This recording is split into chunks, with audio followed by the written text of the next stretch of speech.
crime and chaos, drugs and disorder rage in our streets. Nowhere is this worse than the opioid crisis, and that has expanded so dramatically in the last several years.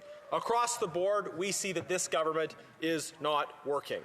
And that is why I am in full support of today's opposition motion, which proposes to reverse the damage being done by this government's drug policy and which advances an authentically compassionate alternative approach to the opioid crisis. Conservatives believe in universal and immutable human dignity. When it comes to those who are struggling with addiction, we believe in both meeting people where they are at and in helping them pursue an ambition for recovery and doing it successfully. The approach of every other party in this House is to dramatically increase the supply of dangerous, hard drugs into our neighbourhoods. Now, they argue that this is an appropriate response to the drug supply being poisoned, that because of a poisoned drug supply, they want to offer cleaner versions of these drugs. But let's be clear, hard drugs are poison. That's right. Giving away taxpayer-funded poison is not a solution to people being poisoned. Giving away less potent versions of these drugs ignores the nature of opioids themselves.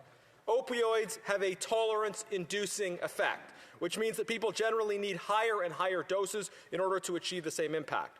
If a person is on a course of treatment and recovery where they're offered targeted alternatives with unique properties, then they can go the other way. But absent the intentionality, the reflexive course of opioid use is a dangerous upward escalator.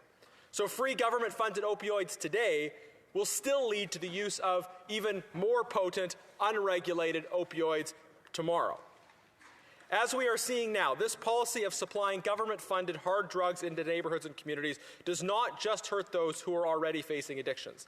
It also makes these hard drugs more plentiful, more available, and easier for vulnerable kids to access for the first time. We know this because of what we're seeing in BC, where these so-called safe supply policies have been tried. The approach of all of the other parties in this place reflects a basic pessimism about the potential of those struggling with addiction. That's right. They want to meet people where they are at, but leave them there, while we want to meet people where they are at and help them pursue recovery.